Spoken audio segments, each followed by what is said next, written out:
Merci nyonso yawe. Bonjour, peuple du Seigneur. De partout vous êtes, nos abonnés.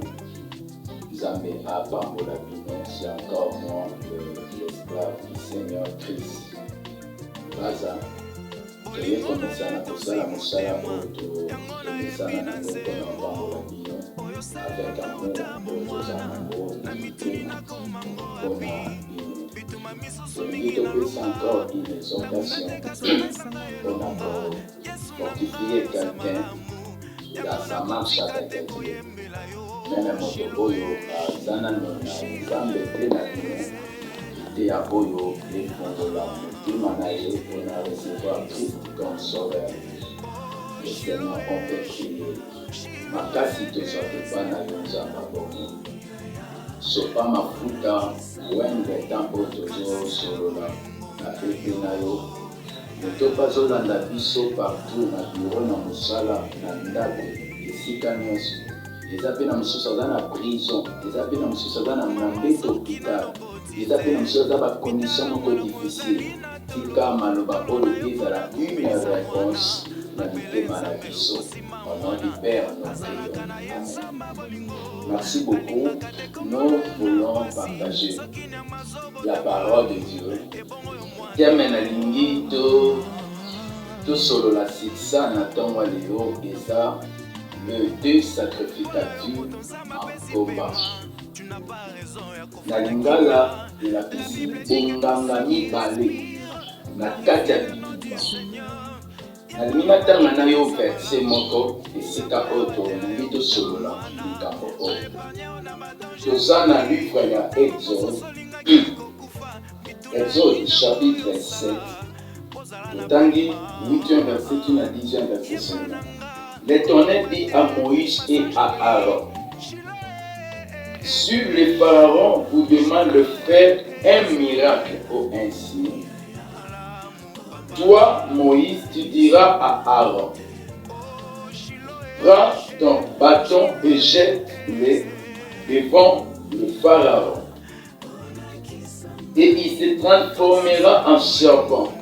Moïse et Aaron se rendirent chez le pharaon et agirent comme l'Éternel de leur avait ordonné.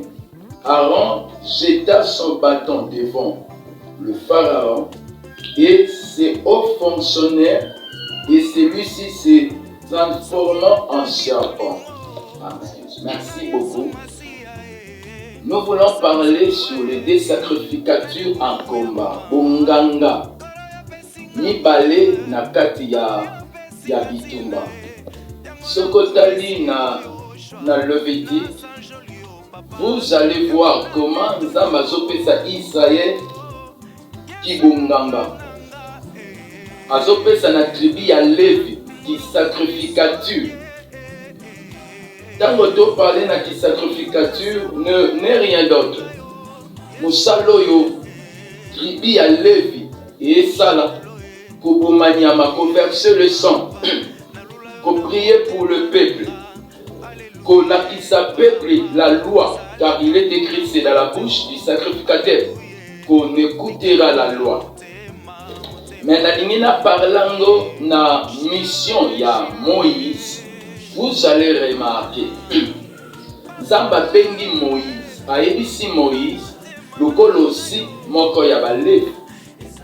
Aebisi okokende pas Pharaon, na ton frère Aaron.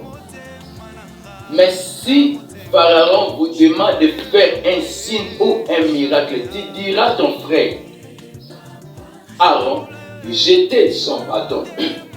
J'ai compris quelque chose. Dans mon Zamba, Tinda Moïse mission en Égypte, ayebaki que l'Égypte lui demandera un signe. Oh, j'aime ça.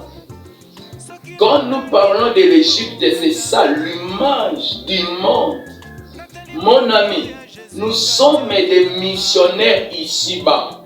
Je vais te parler dans mon introduction. Olinga te avec le Dieu, le monde te demandera des signes. Le monde te demandera des miracles.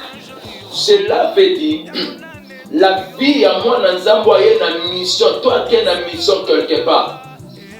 Le monde baza posta ba monde ba signe ya Nzambe na ye na vie. Ya mwana lobaka, il y a un temps de prier, il y a aussi un temps où on doit vivre les résultats ainsi que les produits de la prière. Elia sala bonganga moto ekita mosaka bolamai. Ba prophète batambola na Nzambe na bilembo. Ngana loba bakote la kamokelité. Il a la capacité de tout faire. Pharaon te demandera les signes. Ta famille te demandera les signes. Même dans le quartier aux prières. Basa na posa ba mona ba signe ko bute pa ya Nzambe. Alobi soki Pharaon sengi bino ba signe. Bo banga te. Yebisa Aaron. Azwa nzete abwaka. Or, pour na obwaka nzete devant Pharaon, il faut oyeba pe koza na nzete. Oh yes. Mutuma tulna nzete sani. Na dinesa moto moko. Osana Nzambe na kati ya vi na yo. Osana bonganga Nzambe na kati ya vi na yo. Pourquoi ozobanga Pharaon? Pourquoi ozobanga le monde? Pourquoi ozobanga Pharaon comme l'image même du diable? Le bâton, c'est aussi le signe à grâce, c'est aussi le signe à don aux gens. Avec les dons, avec la grâce que tu as, c'est ça même le signe du bâton. Tu peux opérer le miracle même devant les ennemis. Et ici, Moïse, Pharaon, Sokasengi aussi. C'est le temps de naviguer dans les prophéties. C'est le temps d'aller au-delà des ordinaires. Aux amis trop ordinaires. Nous avons une dimension extraordinaire. Le Dieu que tu as accepté, le Dieu que tu as reçu, il a la capacité de produire le miracle sur miracle. N'aie pas peur de Pharaon. Ne sois pas intimidé. Mais c'est à toi de faire le miracle. Yon ne faut boire quand c'était, yon ne faut pas coopérer. Nous avons aimé, même devant Pharaon, la Bible nous dit, Mosa ebisi Aaron, boire quand c'était. Aaron passe une zeta boaki. Et bonga me commis serpent. Pharaon lobi o ezabilo kwa mikie. Ngape nazana banganga bakwe ko salango. Oh, nous avons aimé. Voilà, c'est pour ça que nous avons parlé des sacrificatures dans le combat. Bitumbe bandi wana. Nzete moko ya Moïse. Et so kunana banzeta nganga ya Pharaon. Mais je me banganga Pharaon babwaki banzete. Bible lobi serpent ya Moïse et komi komela ba serpent ya Pharaon. Na lingine bisa mutu moko. Bato ba bundiso baza ebele. Mais c'est lui qui est à toi. Il est plus grand, plus fort que le sorcier, le nombre des sorciers. Kopanga tata bantouré yo. Il y a un Dieu qui va te donner la victoire. Il y a un Dieu qui va te donner le succès. Tu as la grâce. Résiste encore. Yondo sa vainqueur. Yondo sa champion. Nansela ya ndiras no batu bawabika. Kopanga batu belete. Oh, tant on a raisonné, on a réfléchi même sur les Écritures. Namoni serpent moko, mais abeti ba serpent ebele. Nazota la directement dans la Bible lobi na Colossiens 2:15. Il a vaincu les dominations, il a dépouillé les dominations des autorités. C'est-à-dire, image à serpent moko, oyo amélie ba serpent, c'est ça même l'ombre de la croix. Et pendant qu'on parlait sur la croix, Jésus un seul, oyo a dépouillé les dominations, les autorités. Moi aussi je crois au nom de Jésus. Le colossal Jésus-Christ est dans ta vie. C'est maintenant le temps de dépouiller les dominations, les autorités. C'est maintenant le temps de vaincre le maladie. C'est maintenant le temps de dominer Nicolas Makambe Dominakio. C'est maintenant le temps, je dis à quelqu'un, c'est maintenant le temps d'opérer. N'ayez pas peur, n'ayez pas peur. Avec Jésus, c'est possible de vaincre le maladie. C'est possible de vaincre le problème. Le Dieu sacrificature. Bonganga oyo longa keza bonganga nzambe. nazokamwa ozolela parce que bakoteli yo ndako ya nganga, nazokamwa parce que ozolela babwaki yo malade. Mais nalingi nayebi biso Apocalypse 1:6 c'est le but. L'Éternel nous a fait un royaume de sacrificateurs. Nous sommes des rois sacrificateurs. Nalingi ça quelqu'un n'est pas père. Bakotelo ndako bonganga yo luka bonganga nzambe ya Yesu Christ eleki bonganga mokili. Balobeli yo mabeke yo bonga to kobala te n'est pas père. Luka bonganga eleki bonganga nyonso. C'est le nom de Jésus-Christ.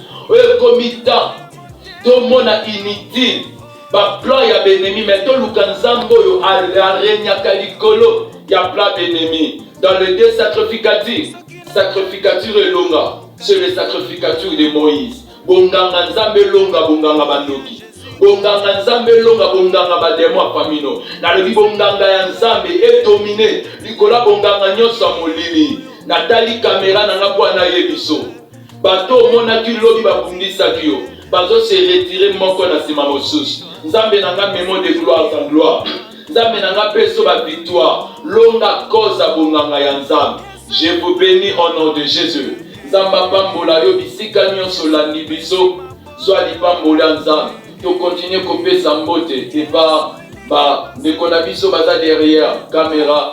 Ya François soyez béni, ya grâce soyez béni, les aides de l'Éternel partout au landi biso bopamba na ba bureau na ba famille na bandaku pe ya nzambe ezali kolona bino. Bye bye.